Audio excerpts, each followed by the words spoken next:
Welcome back to Divorce and Black Coffee, where we have real conversations.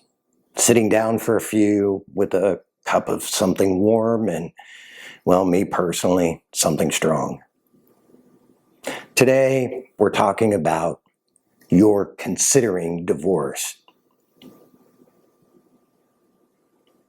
But you haven't asked for a divorce, filed paperwork, or maybe too unsure to say it out loud to yourself. If that's where you are, well, you're not alone. And this conversation is for you. A lot of people have been there, including myself. You're kind of in that nether region, that in-between space. It's, well, quite frankly, where you can live for a long time, quietly wondering, am I the only one who feels this way? Does my partner feel it too? And a big one, is it fixable? Then you have to consider, what's my part in all this? Sometimes it's not easy to look in the mirror. Let me say this up front. I'm not here to tell you to stay or to go. That decision belongs to you, and only to you. I'm simply here to outline some neutral guidelines for critical thought about the situation put right in front of you. The first thing you need is a safe space to tell the truth. Please don't consider your ride or die friend who's already packed your bags in their mind and you guys are heading out tonight. You need someone who's an objective professional, a therapist, a coach. And if you can't afford those, or you don't want to, a journal that you absolutely do not censor your thoughts. Somewhere where you can be radically honest without judgment, pressure, or potentially public scrutiny. Because lying to yourself delays the truth. There's no official deadline to decide. But there is emotional interest on the debt of indecision. Here's what most people don't realize. It's not the paperwork, the court dates, or even the logistics. Although these are all incredibly tough and exhausting. It's that moment when you finally admit to yourself that something has shifted.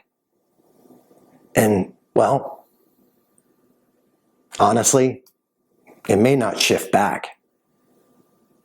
That moment is quiet, but it is seismic. It can take months, sometimes years. Because at the heart of the matter, you love this person at some point. You built a life with them. You told yourself, yeah, maybe things will get better after the holidays. Maybe when the kids are older. Maybe when there's less stress on us. But your mind's been in a whirl. And if you're completely honest, you haven't slept well in a really long time. And if that's you, seek clarity. This is a life-altering decision that touches everyone involved. Your kids, your soon-to-be ex, your extended families, friends, and it's going to hit your finances and schools, homes, holidays. You deserve time and space to think gently with insight and clarity. Here are a few warning signs that your relationship needs serious attention. Number one, the silence feels heavier than the fights. You're not arguing anymore, but there's no peace in your physical space or your mind. You feel like roommates with no connection, just two souls coexisting in the house. Number two, your fantasies are more about freedom than reconnection. And when your what if dreams don't include the person next to you, it's time to ask why. And always remember this, fantasies are perfect. Real life, no matter the circumstance, is always going to be messy. Number three, you're emotionally exhausted. You're not tired. You're spent. The kind of depletion where small things trigger massive, big, huge reactions. Tears, anger, numbness, deafening silence. You can't fake your way through it anymore. Number four, you've imagined what custody might look like. Even if you've never said it out loud, you've thought it. What would it be like if the kids were there only part of the time? Or not with me at all? Or what if they're with me all the time? That's not just logistics. That's your subconscious going, we need some time to make a plan. And it matters. Be honest. Are you prepared for what shared parenting actually looks like in real life? Number five, you're watching this video. You didn't land here by accident. You're not here for the entertainment, and I understand that. And that's okay. You just are trying to find and seek out clarity and information. That's the first step. If you have children, this already feels like a mountain. Trust me, I get it. You're not just asking, will I be okay? You're asking, will they be okay? Will they hate me? Will they honestly feel broken? The answer? Maybe. For a while. That would be considered normal and healthy coping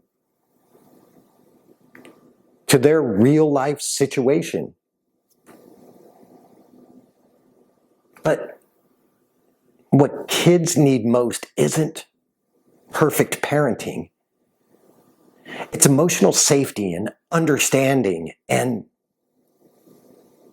being stable and giving them that sense of stability. And let's be real, they feel the tension already. Even silent resentment is loud to your children. It's a silent scream.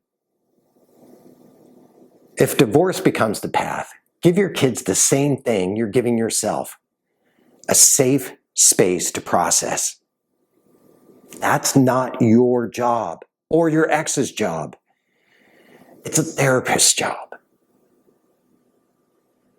Let your kids learn how to cope, to speak up, to feel heard with the therapist. You can then model that in your house with them.